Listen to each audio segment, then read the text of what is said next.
Hello everyone, good morning. আমি অপূর্বা। আসলে আমি আমার ভার্সিটি দেখানো ট্রাই করতেছিলাম। আমার বাসার ব্যালকনি দিয়ে ভার্সিটি দেখা যায়, মানে ভার্সিটির ছোট একটা অংশ দেখা যায়, তো এটাই ট্রাই করতেছিলাম। তো শুভ সকাল সবাইকে।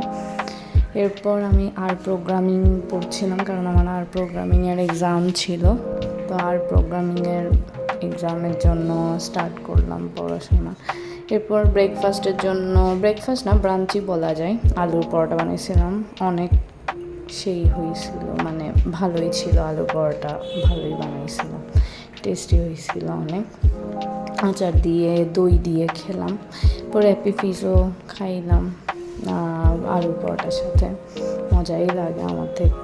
এরপর সন্ধ্যা হয়ে ঘুম থেকে উঠে কফি, সানসেট এনজয় করতে করতে এরপর আবার পড়াশোনা করা শুরু।